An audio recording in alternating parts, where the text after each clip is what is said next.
is Chris, and this video is called Spirit, A Place of Peace, Part 2. It's a follow-up to my video, Spirit, A Place of Peace, Part 1, and I'm going to assume that you've already seen Part 1, and so that you have some context to understand what I'm talking about in this video. If you haven't, please stop and go back and take a look at that video first. Now, to summarize what I talked about in the last video, I said that spirit is both a state of consciousness and an environment that you can go to in your imagination. That you have a spirit identity, and this spirit identity is native to the spirit environment, and that your spirit identity experiences no judgment, guilt, blame, pain, or anger, or conflict with others. That by seeing through the eyes of your spirit identity, you can gain understanding of higher truths, abstract ideas, see the bigger picture in your life, gain wisdom, and so forth.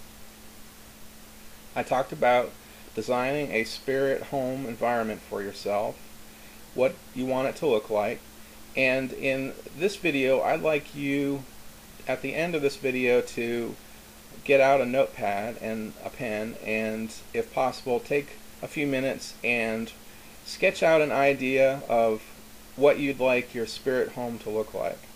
Maybe a rough blueprint or just some general notes to give you a sense of what you would like to see. You want to set the home to be calm, peaceful, enjoyable, aesthetically pleasing to you, and so forth.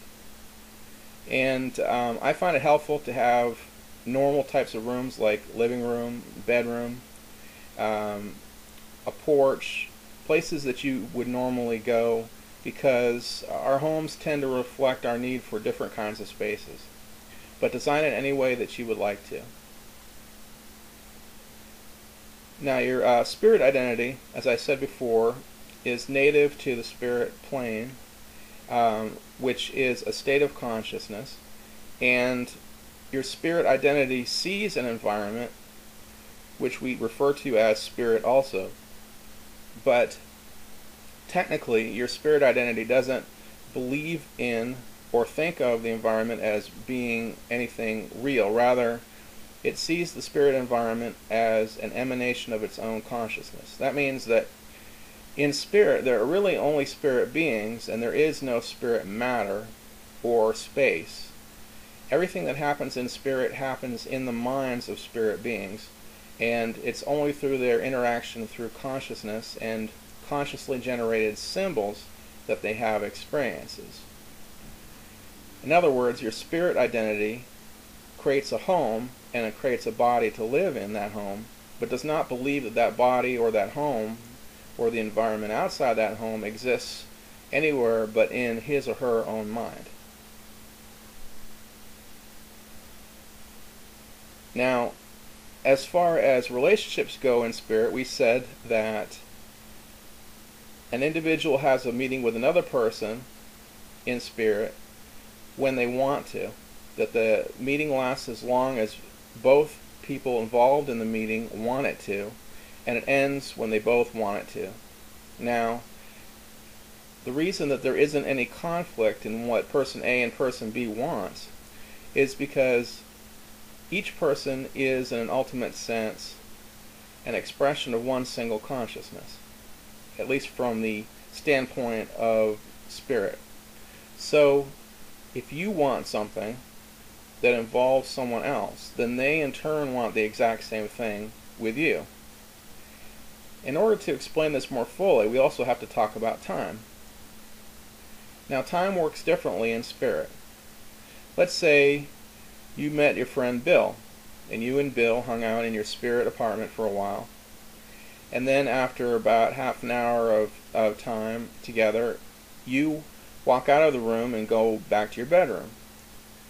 Then you leave your bedroom and go to some completely different environment and have a whole series of experiences that last, let's say, 3 days. Then you come back, step back on the porch, and from Bill's perspective, you've only been gone for a few seconds. Why is this? Well, this is because In spirit, there is no one set absolute timeline. Time is referential to the person having the experience. That is to say, without time, obviously, we wouldn't have any experiences. But when people talk about having, for example, near-death experiences, they talk about a sense of timelessness. And I believe that in spirit, that this has to do with the personal nature of time, and that there is no set absolute timeline, but that time is subjective to the individual.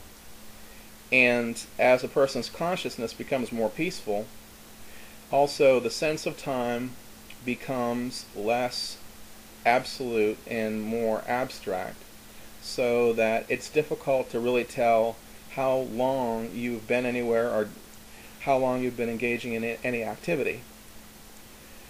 So basically, time in spirit is rather difficult to define. But essentially, it can loop around so that one person and another interact at different places, and they only share the timeline when they're together. When they're apart, the timelines can be completely separate and different. Now, we've described your spirit identity as being free from inner conflict. Why is that? Well, your spirit identity doesn't live in a physical world. It lives in a world of consciousness, which is generated by his or her own consciousness. In other words, your spirit identity does exactly what he wants to do when he wants to do it. Therefore, there is no frustration. Also, your spirit identity suffers no lapses in memory or thought because it suffers no physical limitations. Therefore, it's able to live entirely free from frustration and pain. It feels no guilt because, from a spirit standpoint, there is no such thing as guilt. Every person does exactly what they have to do in every moment. In other words, from a spirit perspective, there is no true free will. That doesn't mean that spirit beings see themselves as automatons. Rather, it simply means that they see themselves and physical beings as having the kind of free will that is sort of an illusion. In other words, you think you have free will, but in actuality you don't. Everything that you do comes from everything that you've done before. Everything that you experience now is a product of who you were before, coming into contact with your new set of circumstances. And from a spirit identity's perspective, there is no free will, therefore there is no blame. They see all beings, even other spirit beings and themselves, as having no free will, but also having the illusion of free will that allows them to do anything that they want. And because they're allowed this perfect kind of freedom, they don't need real free will in order to have an enjoyable and happy life. So essentially, their view on free will is completely different, and therefore they're free from anger, guilt, judgment, pain, and blame. I'll talk about this idea a bit more in later videos. What I'd like you to do as an introductory exercise is just spend some time thinking about what you'd like your spirit world, apartment or condo or home or whatever it is that you want to have to look like. Write down some notes, think about it. After you've done that and established a sense of what the place will look like, I'd like you to go there and just walk around. Not as your spirit identity, but just as yourself. Simply go from room to room, walk around, get a sense of it, change things that you don't like, and just generally design the space. In our next video, I'll go into a little bit more detail about the actual experience of meeting your spirit identity and talking to him or her. And we will actually go through a initial process of meeting and talking to our spirit identity. Until then, take care.